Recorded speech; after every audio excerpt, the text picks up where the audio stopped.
Today I am continuing my Thankful Thursday podcasts by talking about something that I am hugely thankful for, and that's D&D. And I mean D&D. I mean AD&D. I mean D&D. I'm going to be talking about both old school Dungeons & Dragons and other role-playing games on this episode of Project Shadow. Can you hear me? I have something to say.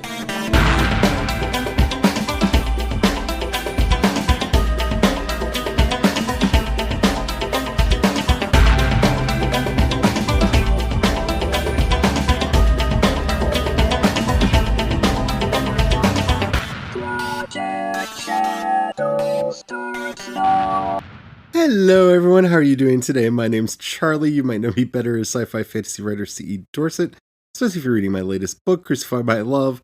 And I'm sorry for the giggling, but this is the first time I've ever done a podcast with a kitten on my shoulder, because she's very insistent that she deserves to be on my shoulder right now, and who am I to argue against the cuteness of McGonagall? So if you hear me ow or anything like that, or if you hear her purring or meowing, that's why. She really wants to be up on my shoulder right now, and so she is. And yay, that's going to be fun. And yeah, today we're going to be talking about role-playing games, specifically Advanced Dungeons & Dragons from back in the day. But before we get into all that, if you haven't already, please do take a moment to rate this podcast in whatever app you're listening to me on. It really does help out a lot. It tells the algorithms to share the podcast with more people. The more people that listen, the bigger the community. The bigger the community, the better chance we actually get to communicate with each other. And who knows, maybe you'll talk to me with a kitten on your shoulder too. Because that's why I do this in the first place. Isn't that right, McGonagall? Yeah. Alrighty. Sorry, I'm going to try to hold myself together because I need to get this recorded, and she is very insistent right now. Alrighty, so yeah, D&D is something that is so important to me, and by that I mean role-playing games, but AD&D in particular. That's why that kind of weird intro that I did for the show. Because if it wasn't for Advanced Dungeons & Dragons back in the day, because I'm old, I probably never would have gotten into role-playing, and I got in through the side door, and I have loved being here ever since. It is one of my favorite pastimes. It is something that I enjoy doing. Unfortunately, I don't get to play all that much anymore because, you know, when you're a writer, people want you to run the games. And so I spend all week coming up with stories to write, and my off time coming up with stories for other people to play through because I can't catch a break. But yeah, that's my life. But I'm very thankful that I discovered this hobby, and I think everybody should play at least one role-playing game in their life, especially just to see if they can catch the hook, because, oh my goodness, it is such a brilliant thing to do. So I've talked about this some on the podcast in the past, but I got into Dungeons & Dragons in about 1983, I think it was, 1983, 84, when somewhere in there. It was before 85, and I know that for a fact because we moved to Maryland in 85, and I already had gotten into D&D before that. So, somewhere in there. But I know where we were living, so it had to be 83 or 84. My sister happened to see a book called The Monster Manual, and she knew that I loved myths and legends and all manner of, exotic critters. And she bought me the book. And I don't know that she knew at the time that it was part of a game. I think that she just saw dragons and sphinxes and whatnot and went, my little brother will love this, because at the time I was her little brother, and picked me up that book. And it's one of those things that it changed my life, because I knew about the Greek myths that were present in the books of Greek myths that I had, but it exposed me to other critters from other mythologies and really opened my mind. And I didn't understand when I first got it why it had all these numbers in it. Like, it took me a little bit to understand why the numbers were there and what the numbers actually meant. And that wasn't actually until we moved to Maryland when I realized, oh my goodness, this is a game. That makes so much more sense. And hunted down and got a copy of, I bought all three at the same time. It was the Dungeon Master's Guide, the Player's Handbook, and Unearthed Arcanum, because I played first edition. And I fell in love with the idea of this. It was a game where you created a character and played through a story. I can't quite express how revolutionary that was to my young mind, this idea that me and my friends could hang out and make up our own stories. Because you have to remember, this is before I had started reading Anne McCaffrey, who I talked about last week, who gave me my love of reading and kind of started me on that path of understanding that maybe I could write books too. Yeah, this was before that. And all of a sudden there was this idea that I could make up stories and we could play through them. And I started asking my friends if they wanted to play, and we started playing. And that's shortly thereafter, I discovered the Forgotten Realms, and I discovered Dragonlance, and then I found out there were a whole series of Dragonlance books. And so this, of course, being after the Anne McCaffrey thing, read through all of the Dragonlance books because, of course, I read through all the Dragonlance books. And I fell in love with it. It was something that was really cool that my friends and I could do. And when I say really cool, yeah, it wasn't cool. Like, people who found out that you played Dungeons & Dragons, they really made fun of you. Because, yeah, they really made fun of you. And I don't know if that's changed. It probably hasn't changed because, you know, kids will be kids. But it was really cool because it gave us something to do that, yeah, we had our Nintendos and we had our Segas and whatever, because those were the video game consoles of the day. But it was so much more fun to play through these worlds that we were creating with these original characters that we had come up with, and to tell these stories and to just have fun and hang out and just, yeah. There's a reason why Stranger Things really means a lot to me, because that kind of was my childhood in a lot of ways. Like, me and my friends sitting around playing D&D, often in a friend of mine's parents' basement. Yeah, that was my childhood. And it was such a good thing to do. Now, I could go through all of the studies and whatnot that have shown that role-playing helps you with creativity and lateral thinking, and is a good vehicle for getting people over their shyness, because as I've discussed on the show before, I have a hard time making friends.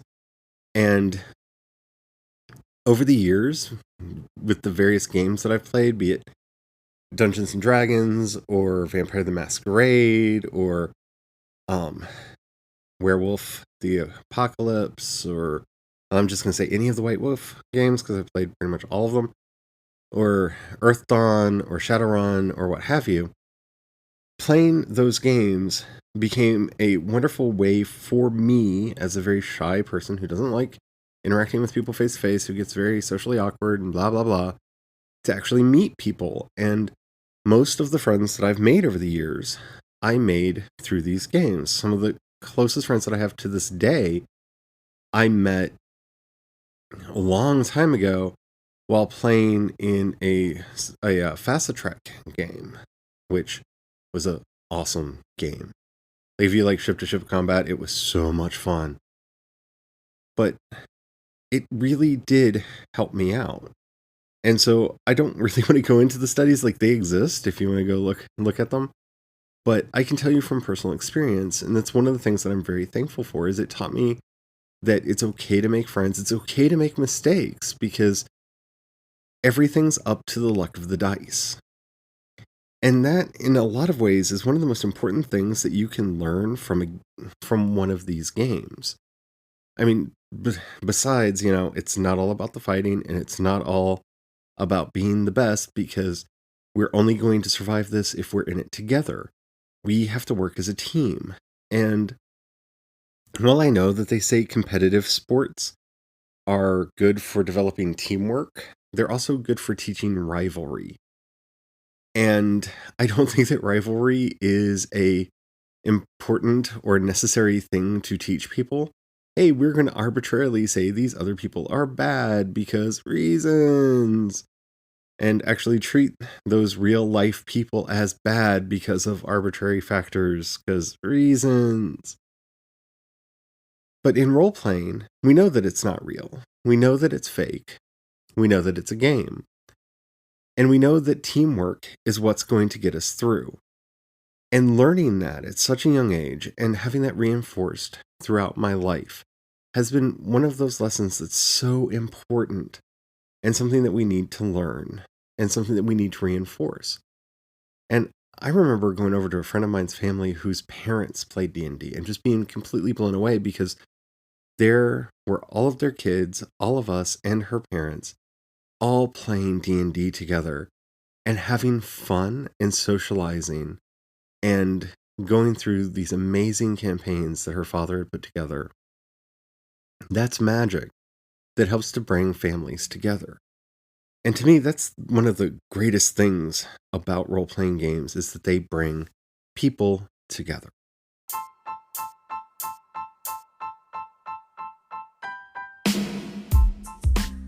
Now, I mentioned this already a little bit, but I don't think it can be overstated how important a lesson it is. Learning that most of the actions you take, no matter how well thought out they are, the outcomes are often determined by sheer random chance and fate, is such an important lesson for life. Because so many of the things that we do are outside of our control, no matter how much we want to pretend that we do control them, no matter how much we want to pretend that we can make a difference.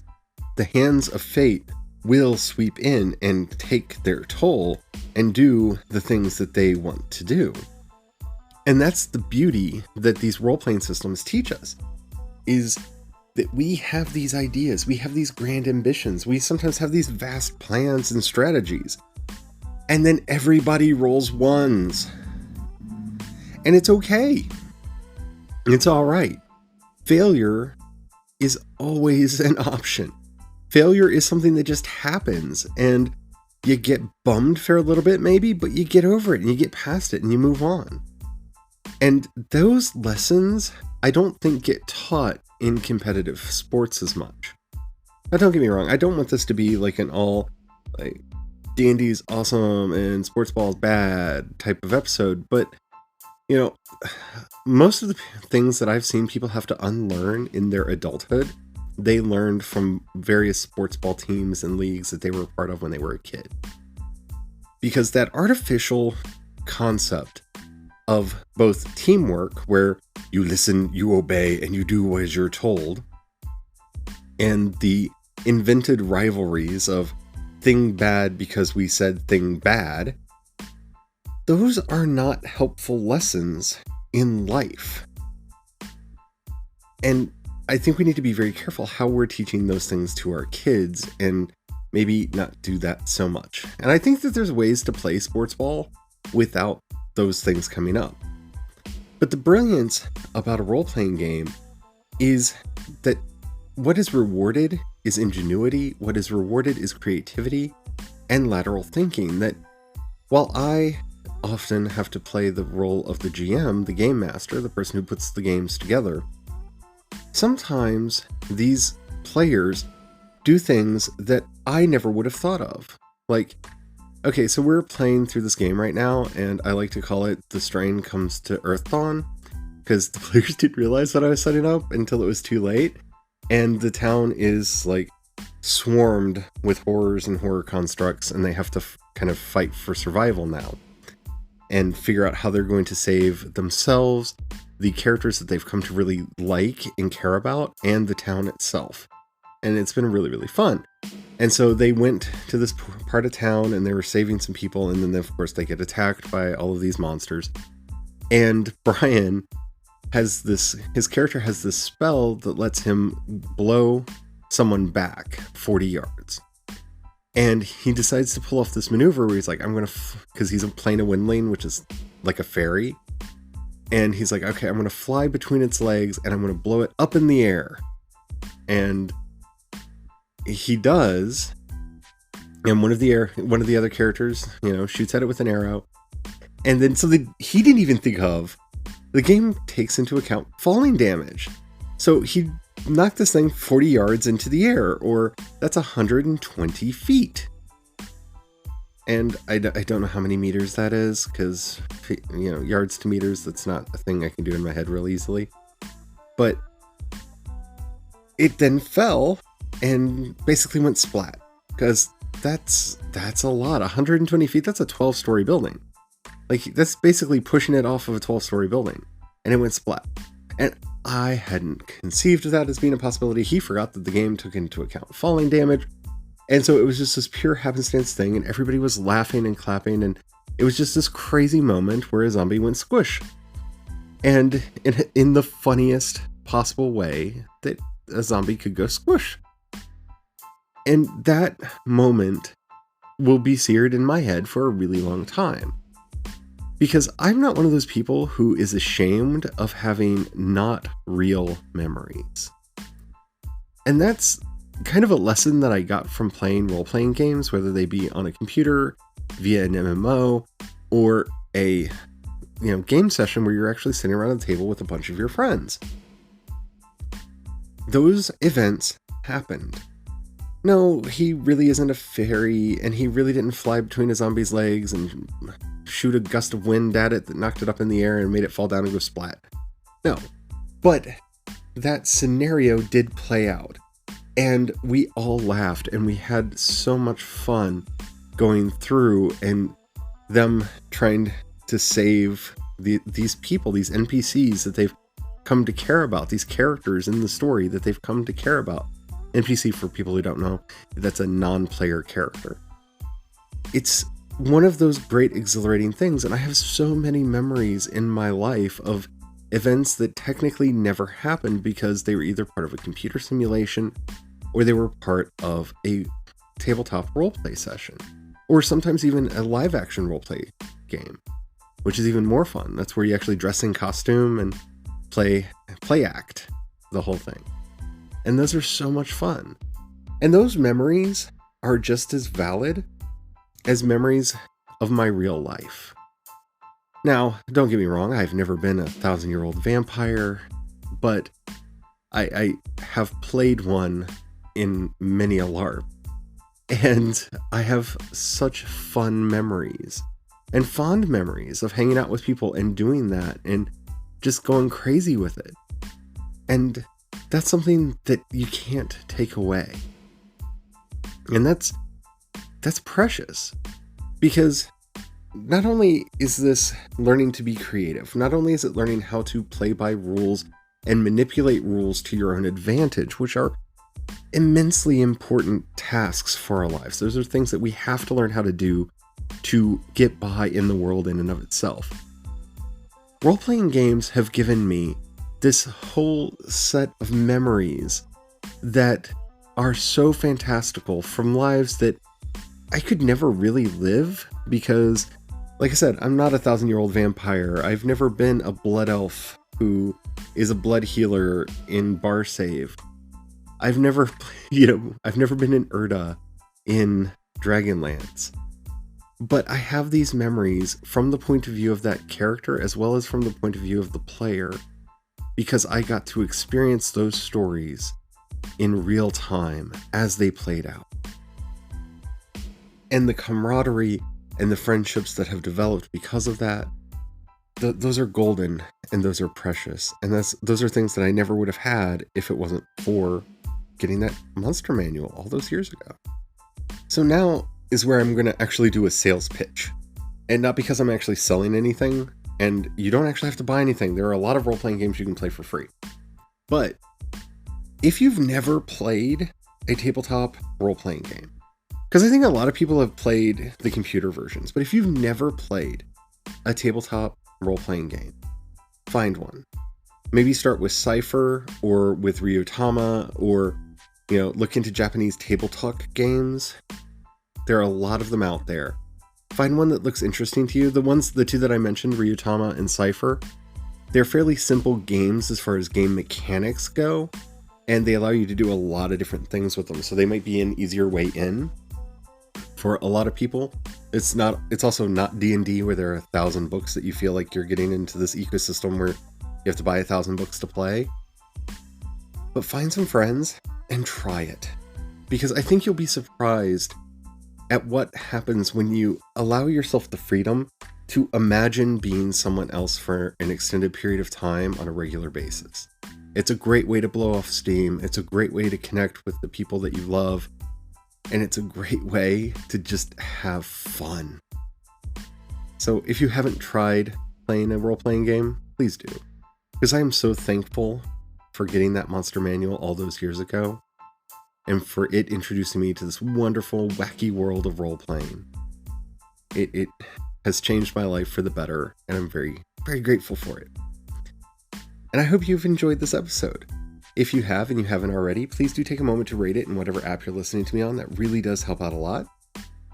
If you have any questions, comments, or topics you'd like to hear discussed on the show, especially if you're going through NaNoWriMo right now and you would like your experience included in the Friday wrap-up show, I would love to hear from you. In the show notes, you'll find a link to the voice message system. Keep it short, keep it clean, so I can use it on the show. I really, really love including those. I like including your stories too.